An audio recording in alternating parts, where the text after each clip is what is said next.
आदाब, नमस्कार। खास मुलाकात में आपका खैर मकदम है। मैं हूं खुर्रम शहजाद और आज हमारे खास मेहमान हैं नई दिल्ली सीट से भाजपा उम्मीदवार सुनील यादव जी। ये सीट कुछ इसलिए भी खास है कि यहाँ से जो भी जीतता है वो मुख्यमंत्री बनता है, लेकिन इस बार भाजपा ने सुनील यादव जी को बहुत बड़ी जिम्मेदारी दी है। हम आपका स्वागत है। नमस्कार। यादव जी, चुनाव की रणनीति काफ़ी तेज़ हम देख रहे हैं कि बदलाव होता जा रहा है उसमें। अब जो इस टाइम चुनाव चरम सीमा पर पहुंच गया है, क्या लग रहा है? प्रचार के लास्ट 2 दिन बचे हैं, उसमें सारी पार्टियां जोर शोर से लगी हुई हैं, लेकिन जो मुद्दे हैं वो राष्ट्रवाद रहता है हमेशा मुद्दा पूरे देश का, और दिल्ली की डेवलपमेंट रहता है, विकास किस तरह से पिछली पार्टी जो रही है सत्ता में उसने किस तरह से काम किया है। तो लड़ाई इन्हीं चीज़ों पर लड़ी जाती है कि देश के लिए और दिल्ली के लिए कौन ज़्यादा ज़रूरी है। पार्टी साथ में 5 साल का रिपोर्ट कार्ड उनका होता है जो पार्टी सत्ता में रहती है। जब पिछले 5 साल या 6 साल को हम देखें तो मुझे लगता है कि हर मुद्दे पे केजरीवाल सरकार फेल रही है और उन्होंने केवल झूठ और गुमराह करने की पॉलिटिक्स करी है। इस वजह से जनता इस बार मुझे लगता नहीं है कि उनकी पार्टी का समर्थन करेगी, और मोदी जी ने जो काम करा है उन कामों को लेकर हम जनता के बीच में जा रहे हैं और विकास की बात हम कर रहे हैं, डेवलपमेंट की बात हम कर रहे हैं, और साथ के साथ राष्ट्रवाद तो हमारा रहता ही है। तो इस तरह से हम देख रहे हैं। अब हम अगर देखें तो एक गारंटी कार्ड जारी किया गया, हालांकि आपकी तरफ से भी संकल्प पत्र आया है, स्कूटी है, 2 रुपये किलो आटा है, और भाजपा के जरिए एक बड़ा मुद्दा जो है दिल्ली के लिए अगर हम देखें तो कहीं ना कहीं पोल्यूशन बड़ा मुद्दा है। ये जो गारंटी कार्ड आया है उसमें भी हमें पोल्यूशन दिखता है, कह रहे हैं कि हम साफ हवा देंगे, और तो इसको आप कैसे आप लोग करेंगे? दिल्ली सरकार, केंद्र सरकार मिल करके इसको कैसे करेगी? कैसे, क्या रोड मैप आप लोगों ने सोचा है?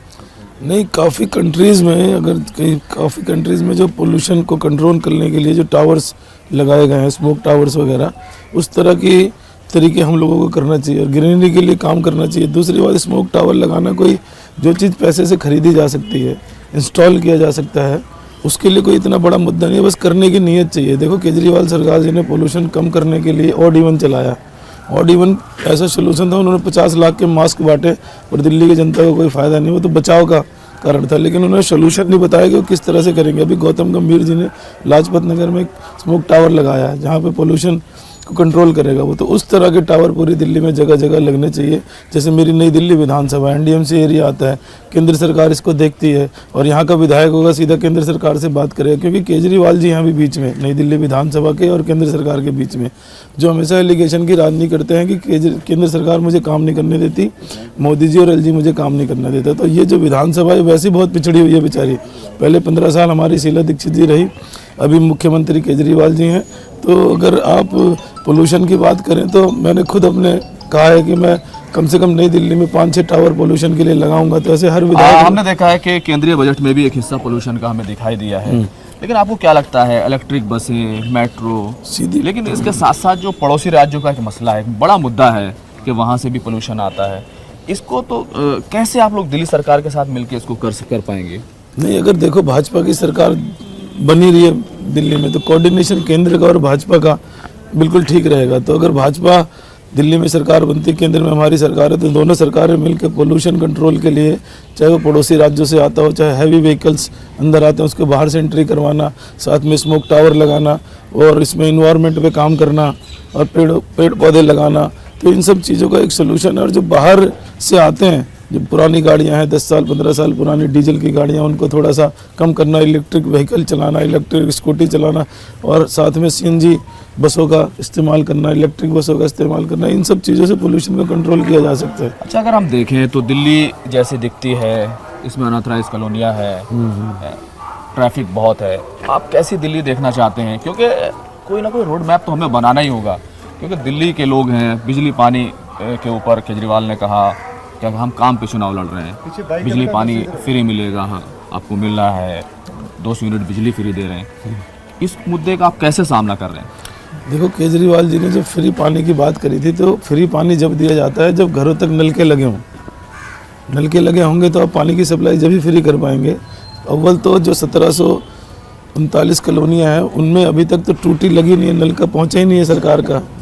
जब नलका पहुँचेगा तो फ्री में पानी देंगे। तो ऑलरेडी या तो टैंकर माफिया पानी दे रहा है या हैंडपम्प से पानी मिल रहा है बोरिंग का उनको, या वो खरीद के पी रहे हैं। तो 3 ही ऑप्शन है। तो केजरीवाल ने फ्री पानी के लिए बोला है वो झूठ बोला है, और वो जो पानी आ रहा है वो भी बहुत गंदा आ रहा है, वो पीने लायक नहीं है। कह रहे हैं कि दूसरी बात 92% तक हमने जो है पाइपलाइन पहुंचा दी है। कहाँ पहुंचा दी है? वो तो हर साल अगर आप उनकी वीडियोस देखेंगे तो कहते हैं मैं अगली साल तक सबको नलके से पानी मिलेगा, फिर अगली साल कहते हैं फिर अगली साल तक नलके से पानी। क्या ऐसी कॉलोनी है जहाँ पर पानी के पाइप वगैरह नलके से पानी आना शुरू हुआ है? क्या ऐसा कोई इनॉग्रेट किया उन्होंने? और उसके बाद उन्होंने बिजली की बात जो करी है, क्या हर आदमी 200 यूनिट से कम बिजली खपत करता है? और यहाँ पे 180-100 यूनिट के लोगों के भी बिल आ रहे हैं। नई दिल्ली विधानसभा एक ऐसी कॉन्स्टिट्यूंसी, ना तो यहाँ पानी फ्री है ना बिजली फ्री है, क्योंकि ये केंद्र सरकार के अधीन आती है जो होम मिनिस्ट्रीज को रन करती है। और जो बहाने बनाता है केजरीवाल की भाई मुझे केंद्र सरकार काम नहीं करने देती, अगर वो कोई फाइल लेके जाएगा अमित शाह जी मोदी जी के पास तभी तो फाइल पे काम होगा। तो आप ये कह रहे हैं कि नई दिल्ली विधानसभा जिससे केजरीवाल जी चुने गए हैं उन्होंने कोई फाइल नहीं बढ़ाई, यहाँ के लोगों को इसका फायदा नहीं मिल रहा है? नहीं मिल पाया बिल्कुल, क्योंकि केजरीवाल जी ना तो इनका घर है यहाँ पे, वो बाय डिफ़ॉल्ट यहाँ के चीफ मिनिस्टर हैं। आप पूछेंगे कैसे कि शीला दीक्षित यहाँ की चीफ मिनिस्टर थी और वो कौसम्बी कहीं गाजियाबाद में रहते थे। उन्होंने कहा था कि जहाँ कहीं से भी शीला दीक्षित चुनाव लड़ेगी वहीं जाके मैं चुनाव लड़ूंगा। तो इम्पोर्ट यहाँ पे अपने आप ही कूद गए नई दिल्ली विधानसभा में। जीतने के बाद भी ना तो उन्होंने यहाँ पे घर लिया, सिविल लाइन में रहते हैं। यहाँ के लोगों को जाने के लिए 200 रुपये लगते हैं। अगर आप अभी मेरा इंटरव्यू लेने के बाद केजरीवाल जी के घर जाना चाहते हैं, नई दिल्ली विधानसभा है तो आपको 150-200 रुपये या 100 रुपये की CNG या पेट्रोल आपको डालना ही पड़ेगा, तब उनके घर पहुंचेंगे। तो वही हालत यहाँ के वोटर्स की है, ना उनका घर है ना उनका दफ्तर है। NDMC मेंबर होने के नाते सरकार उनको एक दफ्तर देती है NDMC में कि क्योंकि विधानसभा NDMC की इनका काम करो, उस NDMC के दफ्तर में उनका ताला लगा रहता है। वो इस मानसिकता से कि कोई आ जाए मुझे काम ना करना पड़े, काम करना पड़ेगा तो आपने मुख्यमंत्री की बात की, कल मतलब भाजपा को लेकर के केजरीवाल ने एक तरह से सीधे तौर पे मोर्चा खोला कि दिल्ली के लोग मुख्यमंत्री चुनते हैं लेकिन भाजपा के पास कोई चेहरा नहीं है। अमित शाह जी बताएंगे कि दिल्ली में भाजपा की ओर से मुख्यमंत्री कौन होगा? देखो, कई बार आप अगर इतिहास देखें तो जब महाराष्ट्र के चुनाव थे हमने कोई मुख्यमंत्री कैंडिडेट घोषित नहीं किया था इससे पहले, जब देवेंद्र फडणवीस जी बने थे। जब हरियाणा के चुनाव थे आपको याद होगा हमने कोई मुख्यमंत्री कैंडिडेट डिक्लेयर नहीं किया था, मनोहर लाल खट्टर जी बने। कोई विरोध हुआ इनका दोनों का बनने के बाद? ताज़ा उदाहरण जब यूपी में चुनाव हुआ, सबसे बड़ा स्टेट है पूरे हिंदुस्तान का, हमने कोई मुख्यमंत्री कैंडिडेट डिक्लेयर नहीं करा, वहाँ योगी आदित्यनाथ जी बने। तो दिल्ली में जब हम 5 बार मुख्यमंत्री कैंडिडेट डिक्लेयर करके लड़ चुके हैं तो पार्टी पार्लियामेंट्री बोर्ड तय करा कि इस बार हम बाद में तय कर लेंगे जैसे हर स्टेट में करते हैं। नहीं, मेरा सवाल इसलिए था क्योंकि देखिए पिछली बार भी कोई चेहरा नहीं आ पाया। हालांकि अगर हम देखें आम आदमी पार्टी की तरफ से जगदीश मुखी जी को एक तरह से उनको आगे करने की कोशिश की गई थी। तो दिल्ली में मुख्यमंत्री के चेहरे ज़्यादा हैं, उस वजह से कोई एक नहीं आ पाता या नहीं? हमारे यहाँ देखो, हमारी दिल्ली में सीनियर लीडर काफ़ी हैं। क्या विजय गोले सीनियर लीडर नहीं है? क्या हर्षवर्धन जी सीनियर लीडर नहीं है? क्या मीनाक्षी जी सीनियर लीडर नहीं है? क्या परवेज जी सीनियर लीडर नहीं है? इतने सारे जब सीनियर लीडर होते हैं तो सब साझा काम करते हैं। साझा काम करने के बाद जब रिजल्ट पॉजिटिव आता है तो वहाँ पे विधायक दल का नेता चुना जाता है। और हमारे यहाँ एक पार्लियामेंट्री बोर्ड की व्यवस्था है, उसमें माननीय नरेंद्र मोदी जी, अमित शाह जी के साथ 8-10 लोग और होते हैं। वो डिसाइड करते हैं कि भाई CM कौन होगा दिल्ली का। तो इसलिए कोई जल्दी नहीं है, जो जीतेगा, जो तय करेगा वही CM बनेगा। गर्मा गर्म मुद्दा। खैर विधायक लोग चुनते हैं मुख्यमंत्री कौन होगा, लेकिन मुझे एक बात बताइए, दिल्ली में जो गर्मा गर्म सियासत हो रही है, जो बिल्कुल मतलब गर्म मुद्दा है जिसको हम शाहीन बाग कह सकते हैं, बिल्कुल। आम आदमी पार्टी आरोप लगा रही है भाजपा चुनाव टालना चाहती है, इसलिए उसको मुद्दा बना रही है, हिंदू मुस्लिम करना चाहती है। भारत तेरे टुकड़े होंगे ईशा अल्लाह, भारत की बर्बादी तक जंग रहेगी जारी, अफजल हम शर्मिंदा हैं तेरे कातिल जिंदा। इसका समर्थन करने के लिए कौन सी पार्टियां गई थी? राहुल बाबा गए थे और केजरीवाल जी उनका समर्थन करने के लिए गए थे। इस तरह के नारे लगाना, क्या देश में देशद्रोह का मुकदमा नहीं चलाना चाहिए उस पर? जिन पे देशद्रोह का मुकदमा चलाया जाने की जब कानून ने प्रक्रिया करी तो केजरीवाल जी दिल्ली सरकार ने रोक दिया उसको कि नहीं, इस पे देशद्रोह का मुकदमा की बात कर रहे हैं। हाँ, उस पे मुकदमा नहीं बना कन्हैया पे, और वो अभी तक क्या कहते हैं लटका हुआ है। उसके बाद वही कुछ लोग इकट्ठे हो गए। जब CA आता है पूरे देश में, पूरा देश उसके समर्थन में है, मुझे लगता है कि कहीं कोई नाराजगी नहीं, लेकिन कुछ मुट्ठी भर लोग जाके वहाँ पे ये करते हैं कि भाई हम CA के विरोध में हैं। तो पार्टी ने कभी उनका विरोध करना लोकतंत्र में जायज़ है, आपको बैठना, प्रोटेस्ट करना, पर आपकी वजह से अगर लोग परेशान हो रहे हैं और तो उसको जब अराजकता फैलने लग जाती है तब भी कोई दिक्कत नहीं, पुलिस अपना काम कर रही थी। लेकिन अगर वही नारे जब वहाँ पे आके बदल जाते हैं, वहाँ कहते हैं कि हमें चाहिए आज़ादी, तो हमने पूछा भाई कौन सी आज़ादी, तो उन्होंने कहा जिन्ना वाली आज़ादी। जिन्ना वाली आज़ादी आपको मालूम है कि 1947 में जब हिंदुस्तान पाकिस्तान का बंटवारा हुआ था तो जिन्ना ने पाकिस्तान की मांग करी थी। तो क्या वहाँ पे बैठे लोग पाकिस्तान दूसरा बनाना चाहते हैं? हाँ, जब देशद्रोह की कोई बात करेगा तो पार्टी वहाँ खड़ी रह के उनका जवाब देगी। जब तक हम शांत थे, लेकिन अगर ये नारे नहीं लगाए होते, तिरंगे झंडे को नहीं फेंका होता तो हम चुप बैठे थे। पॉलिटिक्स उन्होंने करी, किसने कहा था कि भाई चुनो उसका हम फ़ायदा उठाएं, किसने कहा था कि आप वहाँ पे जाके बैठें, वो ना बैठते तो हम फ़ायदा क्यों उठाते? गलती वो करते हैं, एलिगेशन बीजेपी पे लगाते हैं। केजरीवाल कह रहे हैं कि इस मुद्दे का फ़ायदा सिर्फ बीजेपी को हो रहा है और मेरे पावर में होता, मेरे इख्तियार में होता तो मैं 2 दिन में रास्ता खुलवा देता। केजरीवाल जी ने कहा कि मैं शाहीन बाग का समर्थन करता हूं। डिप्टी सीएम मनीष सिसोदिया शाहीन बाग वालों का समर्थन केजरीवाल जी कर रहे हैं। उन्होंने तो बिठाया हुआ है, जो वहां पे समर्थन करा जाके उन्होंने जेएनयू में कन्हैया वाले एपिसोड पे टुकड़े टुकड़े गैंग का, वही पाकिस्तान जिन्ना वाली आज़ादी का लोग समर्थन कर रहे हैं। तो जब देशभक्त लोग होते हैं, राष्ट्रभक्त लोग होते हैं, जो इसके खिलाफ बात करता है लोग उन्हीं के फेवर में जाते हैं। जब भारतीय जनता पार्टी जब राष्ट्रवाद की बात करती है, उसके कार्यकर्ता राष्ट्रवाद की बात करते हैं, देश बचाने की बात करते हैं, वो लोग तोड़ने की बात करते हैं, तो किसके साथ जाएंगे? मेरा एक सवाल ये भी है, जिस तरह के नारे लगाए गए कुछ बीजेपी भाजपा नेताओं के जरिए, गोली मारो, इस तरह के जो नारे लगे, इसको लेके आपका क्या मानना है? क्या किसी लोकतंत्र में इस तरह के नारे लगने चाहिए? नहीं, देखो, गोली मारो गोली मारो गोली मारो कोई नारा, एक तो स्लोगन्स होता है कि देश के गद्दारों को, उसमें गद्दार से आपने हटा दिया।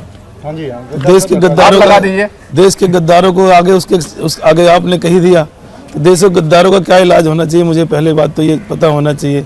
अगर व्यक्ति कोई गोली नहीं मारता तो सुप्रीम कोर्ट गद्दार को सजा देता है, कानून उसे सजा देता है। तो एक स्लोगन अगर कोई लगाता है जोश जोश में, गद्दार यहाँ पे भारत के टुकड़े गैंग के नारे लगाने की बात करते हैं, तो मुझे लगता है कि जायज है।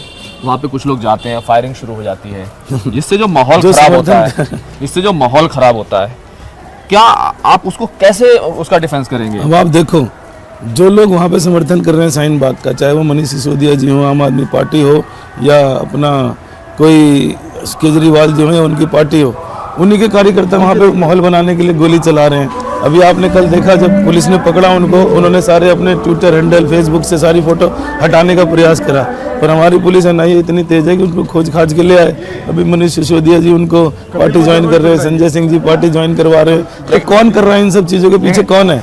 देखिए, संजय सिंह जी कह रहे हैं कि हम इसकी शिकायत चुनाव आयोग से करेंगे, क्योंकि अभी चुनाव चल रहा है और अभी जांच जारी है, लेकिन उसके बीच में एक डीसीपी इस तरह का खुलासा कर देते हैं, तो ये चुनाव प्रभावित करने की कोशिश है। नहीं, कोई क्राइम करता है एक स्टेज पे तो पुलिस का तो काम है उसे पकड़ना, पकड़ के सबूत को इकट्ठा करके लोगों को बताना। लोगों में क्यूरियोसिटी है, उसमें वो बदनाम बीजेपी को करना चाह रहे थे कि बीजेपी के कुछ लोग होंगे या कोई गुंडे गोली चला रहे होंगे या कुछ ऐसे सोच रहे। इससे पहले कि कोई बात हो, जब कोई क्राइम करके क्रिमिनल पकड़ा जाता है तो प्रेस कॉन्फ्रेंस तो पुलिस करती है कि हमने बड़ी जल्दी इसको पकड़ लिया। और सच्चाई ये है, जो जनता में रोष की भावना रहती है उसको शांत भी तो करना होता है। तो क्या अब मनीष सिसोदिया और संजय सिंह जिनके साथ फोटो आए हैं, क्या अब उनसे पूछताछ शुरू हो सकती है?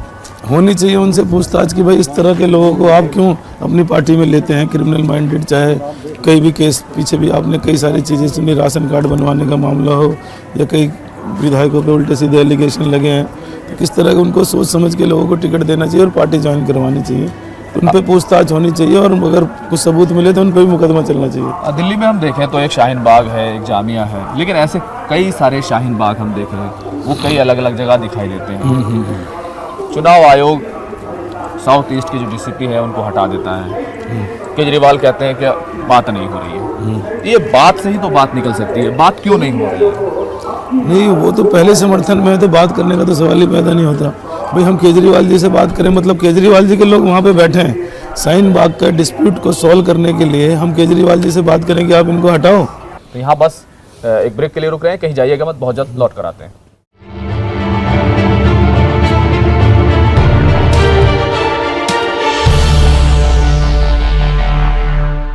बरसों से आजमाया हुआ तैयबी दवा खाने का शाही टॉनिक कमजोरी और थकावट को दूर भगाए, आपको रखे चुस्त और दुरुस्त।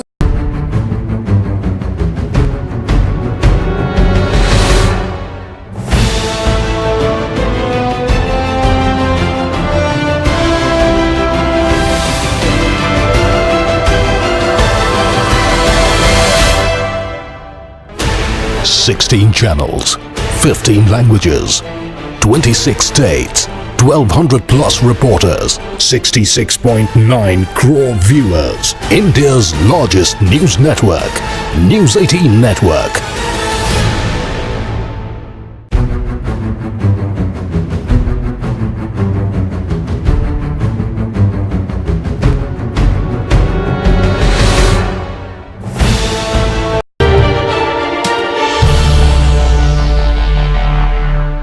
खास मुलाकात में आज हमारे साथ हैं सुनील यादव जी, वजीर आला अरविंद केजरीवाल के सामने चुनाव लड़ रहे हैं।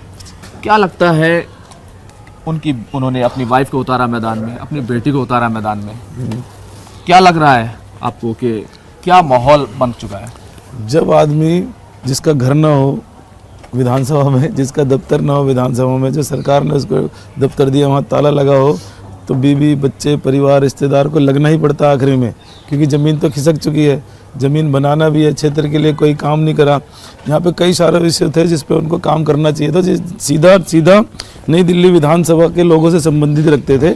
जैसे अगर आप दिखाएंगे तो आरएमआर जो मेस्ट्रोल पे लोग काम करते थे, 500 दिन बाद वो आरएमआर बन जाते थे, रेगुलर होते थे, उसको पक्का करने का होता था जिससे उनको और सुविधा मिलती थी। वो केजरीवाल ने कहा था कि मैं 5 साल पहले कि मैं इनको कर दूंगा, लेकिन वो ना दफ्तर ना घर। उसके बाद उन्होंने कहा मेस्ट्रोल की प्रक्रिया बिल्कुल नहीं, बंद कर दिया एनडीएमसी में।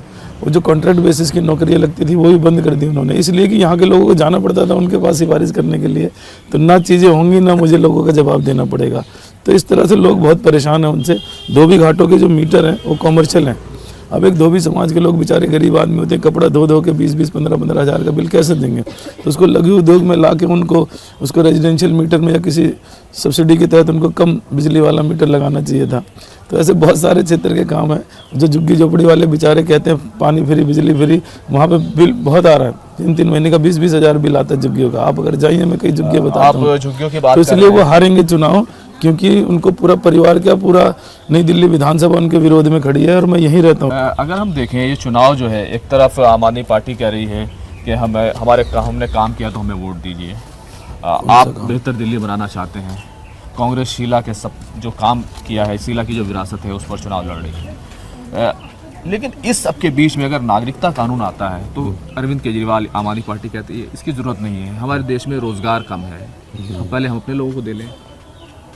जब रोज़गार देने की 2 लाख रोज़गार होने का उनके मैनिफेस्टो में था, और मैं आपको गारंटी टीवी के माध्यम से कह रहा हूँ, गारंटेड नई दिल्ली, पूरी दिल्ली की छोड़ो, नई दिल्ली विधानसभा के वो विधायक हैं, एनडीएमसी उनके अंडर में आती है, वहाँ उसको चेयर करते हैं। एक भी नौकरी अगर उन्होंने नई दिल्ली विधानसभा किसी कार्यकर्ता की लगाई हो तो मैं आज ही नॉमिनेशन वापस कर दूंगा, इसको चला देना आप। नई दिल्ली विधानसभा में एक भी नौकरी लगा दी उन्होंने तो मैं अपना नॉमिनेशन वापस कर लूँगा, विड्रॉ कर लूँगा चुनाव से। तो रोज़गार की बात तो केजरीवाल जी कैसे कर सकते हैं? एक नाम तौर से ये कहते हैं कि दिल्ली को उसका हिस्सा नहीं मिलता, ये आरोप होता है अक्सर। लेकिन भाजपा का जो एक हमने देखा है कि एक जो मौक़िफ़ है, एक स्टैंड है पूर्ण राज्य को लेकर के, स्टेटहुड को लेकर के, वो बदल क्यों जाता है? कभी बदल जाता है, कभी कहते हैं पूर्ण स्टेटहुड के हम पक्ष में है। अरविंद केजरीवाल भी एक बार उसको पूरा मुद्दा बना के लाते हैं, लेकिन अब इस चुनाव में भले से वो मुद्दा ना हो, लेकिन क्या भाजपा के लिए कोई मुद्दा है स्टेटहुड, दिल्ली स्टेटहुड?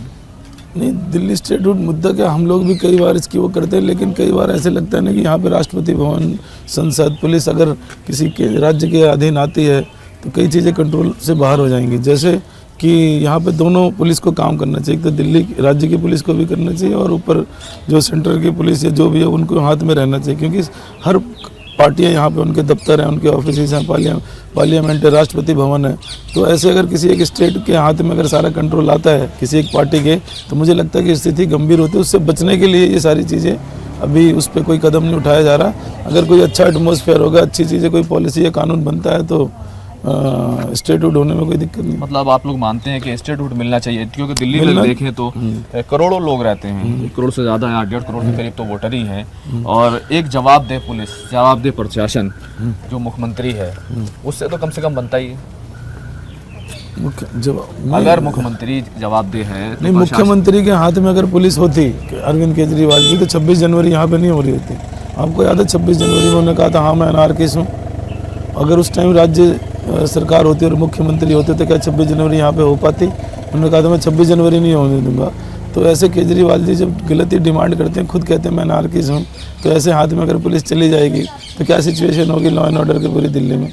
उन्होंने तो चढ़ाई कर देनी है राष्ट्रपति भवन में, फिर उन्होंने चढ़ाई कर देनी संसद भवन में पुलिस को लेकर, तो कौन रोकेगा उसको। इसलिए अभी उनके राज्य में तो कम से कम नहीं होना चाहिए। आपको क्या लगता है अब जो हम चुनाव हो रहे हैं इसमें किस तरह के नतीजे आने वाले हैं, और ख़ास तौर से अगर देखें जो आपकी लड़ाई जो है अरविंद केजरीवाल से कितनी करीबी हो रही है? केजरीवाल जी 99% चुनाव 100% चुनाव हारेंगे, क्योंकि मोदी जी को लोग देखते हैं। आज भी आपको मोदी जी पे भरोसा है? मैं जब सवाल पूछता हूँ कि हिंदुस्तान में लोगों को मोदी जी पे भरोसा है, तो लोग हाथ खड़ा करके कहते हैं हाँ। तो कहते हैं जब मोदी जी पे भरोसा है और क्या कहते हैं सरकार अगर आम आदमी पार्टी की है, तो समझदारी तो यही कहती है कि अगर केंद्र में सरकार बीजेपी की है और स्टेट में अगर बीजेपी की सरकार बनती है और एमसीडी में बीजेपी की सरकार है, तो तीनों एजेंसियां मिलके डेवलपमेंट दिल्ली का अच्छा कर सकती हैं। क्योंकि मोदी है तो मुमकिन है, वो करते हैं कि जो अनऑथराइज कॉलोनी को पास करने का हो, 2022 का जो उनका सपना है कि जहाँ झुकी वहीं मकान में दूंगा, 2022 तक हर व्यक्ति के पास अपना 2 कमरों का कम से कम घर होगा। तो जिस प्रकार से मोदी जी काम कर रहे हैं, तो जब मोदी जी काम कर रहे हैं तो उनकी पार्टी काम क्यों नहीं अच्छा करेगी उनके साथ समन्वय करके, ये सवाल अपने आप में खड़ा हो जाता है। लेकिन आम तौर से चाहे कांग्रेस हो, हालांकि कांग्रेस भी दिल्ली में चुनाव लड़ रही है, क्या लगता है कांग्रेस कहीं बीच में कहाँ रहेगी इस बार? देखो कांग्रेस का जनाधार, क्योंकि उनके पास कोई नेता है नहीं, जो नेता हैं उनको पता नहीं चलता कि कब क्या बोल देते हैं। तो इसलिए जब कोई समझदार नेता या कोई आए तो उनके संगठन पे काम करे पहले। तो अभी तो उनको 10-15 साल सोचना नहीं चाहिए कि जब तक मोदी जी हैं, और क्योंकि जिस स्पीड से मोदी जी काम करे भी कांग्रेस को सब लोग नकार चुके हैं। तो इसलिए नई दिल्ली में तो बिल्कुल जीरो थे वो तो पिछली बार, तो मुझे नहीं लगता कि उनको फिर 0 से 1 पे बढ़ेंगे। पर अभी तो मुकाबला, मुझे लगता है कि मुकाबला भी क्या 60 सीटों से ज़्यादा जीतकर भारतीय जनता पार्टी मुझे लगता है इस बार दिल्ली में। राहुल गांधी कह रहे हैं कि हम जो है हमने पहले भी न्याय योजना का वादा किया था कि हर बीपीएल परिवार को 78,000 रुपये हम देंगे और इससे इकोनॉमी को बूस्ट मिलेगा। जब उन्होंने ये वादा किया था तो उन्हें नकार दिया था ना उस टाइम लोकसभा के चुनाव में। उन्होंने तो बहुत कैश देने की बात करी थी, डायरेक्ट लोगों के बैंकों में पैसा जाएगा, तो लोगों ने उन पर भरोसा कहाँ करा। सबने मोदी जी को भरोसा करो, हम 303 सीटें ला के अभी सरकार बना रहे हैं और इस तरह से लगातार पार्टी काम कर रही है। तो उनके जितने वादे हैं टेस्टेड हैं। और जो आपने एक बार थोड़ी देर पहले कहा कि अरविंद केजरीवाल जी भी क्या लेके आए थे, गारंटी कार्ड, तो इनकी जो 78,000 वाली गारंटी और ये गारंटी कार्ड तो उसी दिन ख़त्म हो जाते हैं जब उन्होंने कहा था कि मैं बच्चों की कसम खाता हूँ, ना तो मैं बड़ी गाड़ी लूँगा, शीला दीक्षित ना कांग्रेस से समर्थन लूँगा और ना वीआईपी कल्चर लूँगा, और झूठी कसम खाने वाले जो अपने बच्चे की खा सकता है तो उसके गारंटी कार्ड पे और 78,000 पे क्या भरोसा करेंगे आप। लेकिन अरविंद केजरीवाल ये भी कहते हैं अगर आपको हम लोगों की मदद करना चाहते हैं, स्वास्थ्य आपको अच्छा स्वास्थ्य दे रहे हैं और साथ ही साथ हम बिजली आपको दे रहे हैं, पानी मुफ्त दे रहे हैं, अगर आप लगातार ये चाहते हैं कि आपको ये मिलता रहे तो भाजपा इसको रोक रही है तो हमें वोट दीजिए। देखो वैसे तो फ्री की राजनीति करनी ही नहीं चाहिए यहाँ पे, क्योंकि ना आदत ख़राब करने वाली बात कई बार हो जाती है। उनको ये बताना चाहिए कि पैसा कहाँ से आता है जो हम फ्री देते हैं। एक तो सोर्स ऑफ इनकम बतानी चाहिए फ्री देने के लिए, और जब वो फ्री दे नहीं रहे तो उसका एडवर्टाइजमेंट करें। उन्होंने क्या ये बताया कि मैंने कितने 100 करोड़ रुपए पेपर की एडवर्टाइजिंग में खर्च कर दिया है। 500 स्कूल खोलने की बात करी थी, आपके टीवी के माध्यम से कहना चाहता हूँ, एक भी स्कूल कहीं खोला। 20 कॉलेज खोलने की बात करी थी, एक भी कॉलेज पूरी दिल्ली में नहीं खोला। पूरी दिल्ली में 15 लाख CCTV कैमरे लगाने की बात करी थी, कहीं नहीं लगाया। पूरी दिल्ली को वाईफाई कर दूंगा, आप लोगों ने हम लोगों ने भी दे दिया होगा वोट की। भाई माता पिता तो फ़ोन दे देते हैं, वाईफाई केजरीवाल दे देगा, तो वाई के नाम पे वाई भी नहीं दिया। तो जिस प्रकार से उन्होंने झूठ की राजनीति करके हेल्थ की बात करते हैं, मोहल्ला क्लिनिक के नाम पर जो घोटाला हुआ है वो उसमें अपनी फ़ोटो चिपका के उसमें कोई गधे सो रहे हैं, कहीं बंदर उसमें घूम रहे हैं, कोई लोग उसमें कूड़े कबाड़ पड़ा हुआ है। आप अगर सोशल मीडिया पे जाएं तो लोग खींच के भेजते हैं। और जब हेल्थ की बात कर रहे हैं, आयुष्मान योजना नरेंद्र मोदी जी ने चलाई, हर गरीब आदमी को 5 लाख का फ्री इलाज अपोलो, फोर्टिस जो भी बड़े हॉस्पिटल्स हैं उसमें मिलेगा। वो योजना लागू नहीं होने दे रहे दिल्ली में, तो कहाँ हेल्थ की बात कर रहे हैं वो तो ये कहते हैं कि केंद्र सरकार हमें जगह नहीं देती, इसलिए हमें कमरे बनाने पड़े, स्कूल नहीं बना पाए हम। केंद्र सरकार, मोदी जी मुझे काम नहीं करने देते, LG मुझे काम नहीं करने देता, और इन तीन आप कह रहे हैं उन्होंने बहुत काम कर लिया, तो दोनों चिट भी उनकी पट भी उनकी, दोनों चीज़ें थोड़ी हो सकती हैं। या तो उन्होंने काम नहीं करा या मोदी जी ने काम नहीं करने दिया, इसके दोनों उसमें काम नहीं हुए। किसी तो जनता, तो जनता से मेरी अपील है कि आने वाले चुनाव में अगर मोदी जी पे भरोसा है, देश में अगर अच्छा काम कर रहा है, तो मोदी जी की पार्टी वालों को एक मौका देंगे तो दोनों पार्टियां मिलके, बीजेपी मिलके, केंद्र सरकार से मिलकर दिल्ली के विकास के लिए एक अच्छा काम कर पाएगी। इसमें नई दिल्ली विधानसभा के लोगों का भी फायदा होगा और पूरी दिल्ली के लोगों का। क्या नई दिल्ली हमारे पास कोई बहाना नहीं होगा कि भाई हमें मोदी जी काम नहीं करने दे रहे, एलजी हमें काम नहीं करने दे रहे। एक बात बताइए, जिस तरह से ये पूरा मुद्दा आया है, नागरिकता कानून, ये सारी चीज़ें, एक सवाल जो लगातार अपोजिशन उठा रहा है, यहाँ की केजरीवाल सरकार हो चाहे कांग्रेस हो, कि जो प्रदर्शनकारी हैं वो बात करना चाहते हैं, उनसे बात नहीं की जा रही है। हालांकि रविशंकर प्रसाद जी ने कहा था कि हम बात करेंगे, लेकिन क्या कोई पहल होगी?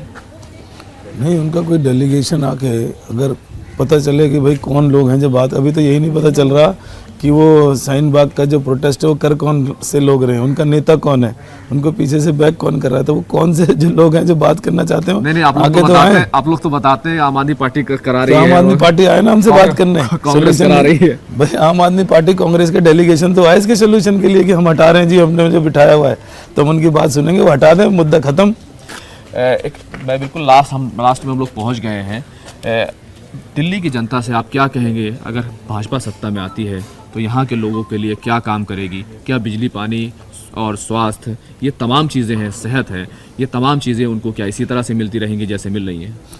मैं दिल्ली की जनता से अपील करना चाहता हूँ कि जिस प्रकार से मोदी जी पूरे देश में काम कर रहे हैं, अगर मोदी जी पे आपको पूरा भरोसा है, मोदी जी की पार्टी पे आपको पूरा भरोसा है, आपको ये लगता है कि मोदी जी मॉनिटर करके दिल्ली को एक अच्छी दिल्ली बनाने में हमारी मदद करेंगे, तो आपको पूरा भरोसा उन पे करना चाहिए। क्योंकि दिल्ली जब समन्वय बहुत बड़ी चीज़ होती है, दिल्ली नीचे एमसीडी में सरकार बीजेपी की, अगर दिल्ली में सरकार बीजेपी की आती है और केंद्र हमारे पे मॉनिटरिंग करती है कि भाई अच्छा काम करना, पिछले 25 साल से सरकार नहीं आई, तो क्या हम अच्छा काम नहीं करेंगे?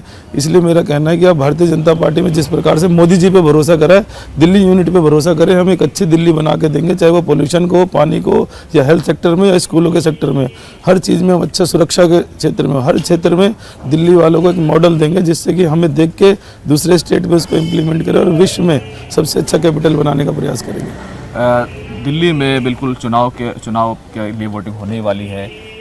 कितनी सीटें भाजपा की आ रही हैं दिल्ली में, ये एक बड़ा अहम सवाल होता है। मैं इसलिए पूछ रहा हूँ, आप युवा हैं, युवा मोर्चे के अध्यक्ष भी हैं, तो आपको क्या लगता है युवा किधर जा रहा है, कितनी सीटें ला रहे हैं आप लोग?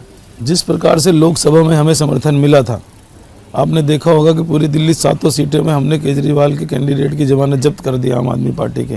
तो जो समर्थन हमें लोकसभा के चुनाव में मिला था, क्योंकि मोदी जी पे हर आदमी को, चाहे जवान है, महिला है, बुजुर्ग है, माताएं, बहनें, सबको मोदी जी के काम पे पूरा भरोसा है। हिंदू हैं, मुस्लिम हैं, सिख हैं, ईसाई हैं, सबके लिए मोदी जी ने काम किया है। तो इसलिए मुझे लगता है कि लगभग 60 सीटें से ज़्यादा जीतकर भारतीय जनता पार्टी की एक तो सरकार बनेगी, और लोगों का रुझान जहाँ पे हम जाते हैं पूरा समर्थन मिल रहा है, सब मोदी जी पे पूरा भरोसा कर रहे हैं। और इस बार आने वाले 11 तारीख को, जब 8 तारीख को मतदान के बाद खुलेंगे, तो आप सरप्राइज रह जाएंगे। आपका बहुत बहुत शुक्रिया। Thank you. वही हाल है आज आपका। की खास मुलाकात में हमारे साथ थे सुनील यादव जी। एक बार फिर अगले हफ्ते हाजिर होंगे किसी और खास शख्सियत के साथ। तब तक के लिए दीजिए इजाज़त। आदाब।